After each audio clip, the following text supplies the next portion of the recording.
Sekilas soal smelter, ada pro dan kontra dalam berpendapat, dan menurut saya itu sah-sah saja. Tulisan saya yang menentang kebijakan ESDM mungkin dianggap nakal oleh sebagian orang, boleh saja. Ada juga yang mengatakan bahwa saya tidak mengerti ESDM, tambang, dan Freeport. Silakan saja, memang tidak banyak yang mengenal saya. Apalagi membaca tulisan saya yang panjang-panjang, malas, pastinya. Tapi, semoga ada yang penasaran soal Freeport dan peluangnya dikelola Indonesia, ceritanya. Berawal pada 2012, pada waktu itu, saya berkata kepada partner saya yakin Minerba urusan smelter tidak akan dibangun oleh Newmont dan Freeport. Tidak akan, padahal, seharusnya itu sudah dilaksanakan pada 2014. Karena kalau tidak, Freeport, Newmont, dan perusahaan sejenis tidak bisa mengekspor konsentrat tembaga. Lalu saya katakan lagi kepada partner saya yakin SBY pasti melakukan relaksasi. Karena, Freeport dan Newmont ini, pemain, selama pemerintahnya bisa dibeli, mereka bayar. Dan, benar saja, chopper smelternya direlaksasi hingga tahun 2017. Pergantian rezim pun terjadi, dengan menjabatnya Pak Jokowi, ia pun menunjuk Pak SS dari Indika Group sebagai Menteri ESDM, dan Ibu Rinso sebagai Menteri BUMN. Dari pilihannya ini saya simpulkan bahwa Pak Jokowi belum punya orang yang bisa ia pilih dengan benar untuk mengelola Kementerian ESDM, karena itulah, saran LBP didengarnya. Sebagai pengusaha, saya sudah melihat peluang ini sejak 2012, pasalnya, Freeport dan Newmont pasti mengatakan lahan di Gresik yang 25.933 hektar itu kurang. Padahal, itu hanya alasan untuk tidak membangun atau mengulur waktu. Karena itulah, kami menyiapkan lahan seluas 100 ha di Pasuruan. Dan mulai diurus segala perizinannya, rupanya benar saja. Mereka bilang tidak ada lahan di Gresik. Bahkan, AKR milik Hatta Rajasa pun tidak ada. Padahal sebenarnya bukan tidak ada, tetapi tidak mau. Jadi kami menyiapkan segala sarana untuk membangun smelter ini. Akhirnya, dalam 2 tahun, lengkap sudah izinnya. Pada 2014, turun izin lokasinya.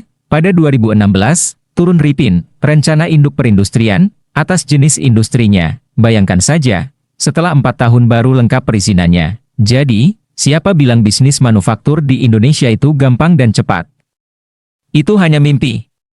Manufaktur Indonesia hanya memberikan 8% kontribusi ekspor, yang terkecil di ASEAN, bahkan Vietnam dan Kamboja saja bisa di atas 50%. Pokoknya manufaktur Indonesia ini masih memalukan sekali, padahal negeri ini punya bahan mentahnya, tetapi pengelola negaranya kurang paham. Tahun 2015 lalu, kami memepet Newmont.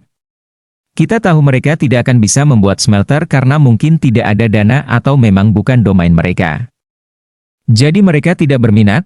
Pada dasarnya mereka itu penambang, jadi bisnisnya ya pertambangan, bukan manufaktur. Ini juga penting untuk dipahami oleh Kementerian ESDM. Kami katakan ke Newmont, kami tahu kalian perusahaan tambang, tidak mungkin membangun chopper smelter, itu domainnya industri, jadi, kami yang akan bangun chopper smelternya. Lalu kalian boleh masuk saham atau buat MOU untuk kerja sama selama kalian memberikan chopper konsentrate ke kami, dengan sukacita. Newmont pun memberikan MOU kepada kami dan mereka mendapatkan surat ekspor dari Ditjen Minerba. Mereka boleh lanjut mengekspor chopper konsentrate selama 6 bulan. Berkat MOU itu, lahan berizin kami pun lengkap dan tugas kami tinggal 2, menentukan teknologi dan EPC kontraktor serta financial closing.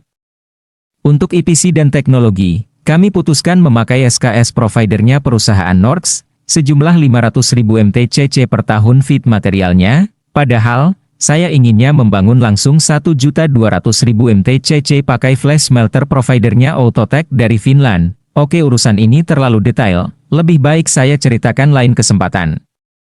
Belanja Proven Technology ini ada sebuah cerita lagi yang seru, kemudian financial closing. Ada hal yang menarik karena tahu-tahu ada email masuk dari Bank of America. Mereka akan mengirim orang treasury-nya ke Indonesia, di mana kami tanpa persiapan ujuk-ujuk mereka datang ke Jakarta. Kami pun mengadakan rapat sangat intens, karena mereka ketika tahu kami menandatangani MOU dengan Newmont mereka tertarik dengan bullionnya, dengan emasnya, mereka ingin ambil bullionnya untuk ditradingkan di pasar uang. Mereka akan membayar kita dengan bond, sebanyak 500.000 MTCCC akan menghasilkan 4 precious metal dan unsur lainnya, ada 8 produk output. Semuanya, namun yang 4 precious metal itu menarik. Ada 18 ton emas per tahun, 22 ton perak per tahun, 15 ton platinum per tahun dan ada 125.000 ton copper cathode. Sisanya asam sulfat 50% bahan baku fertilizer. Dengan Bank of America jadi off-taker bullion tadi, mereka menerbitkan bond, dengan syarat MOU dengan Newmont harus jadi kontrak agreement dengan kita, maka Bank of America pun membuat surat pernyataan, semacam offering letter. Jika agreement dengan Newmont didapat mereka akan menerbitkan bond senilai $1 miliar Amerika. Lalu, kami bawa dalam pertemuan dengan Newmont, dan disinilah kaget mereka, Denver, Sumitomo, dan sisi mitra Indonesia, Bakri Faruk dan lain-lain, mereka pikir enggak. Mungkin sanggup kami mencari financial closing pendana senilai 9 triliun rupiah, dan ternyata kami punya pendukung dari Bank of America, disinilah kita akhirnya tahu, ternyata MOU mereka kasih supaya bisa ekspor namun begitu kita minta agreement buat feed material chopper konsentratenya beneran. Mereka melipir, lari. Gak mau. Gak niat kasih emasnya di Indonesia, dan ketika kita minta bantuan ESDM menekan mereka, dikasih relaksasi zaman Jerowacik, sama juga menteri awal ESDM zaman Sudirman Said, 5 kali kami diskusi lama, tapi dia nggak paham banget, dengan ESDM yang sekarang juga sama saja, jadi mentah semua, makanya saya tahu sekali, Freeport itu bermain, Newmont itu ngumpet di balik Freeport, ESDM nggak ngerti pertambangan.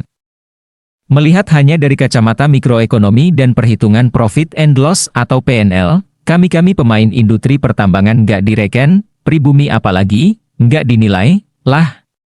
Kalau saya terusin bisa jadi Sarani, pribumi, Muslim anak pesantren lokal Pasuruan Sidogiri, nggak direken dah, jauh. Selanjutnya saya akan ceritakan apa yang terjadi di dalam mereka, di dalam Freeport, bertemu Karl Icahn, diskusi dengan CEO Freeport dan banyak lagi. Mohon agar Anda berkenan, banyak akan menjawab, Papa minta saham. Mengapa komisaris Freeport orang Golkar sedari dulu? Siapa supplier Freeport? Mengapa petinggi direktur dan CEO Freeport dari pensiunan angkatan udara dan berbasis intelijen? Siapa saja bermain di dalamnya? Dan mengapa tidak tergoyahkan 40 tahun lebih? Sabar ya, saya makan singkong goreng sama minum jahe hangat dulu.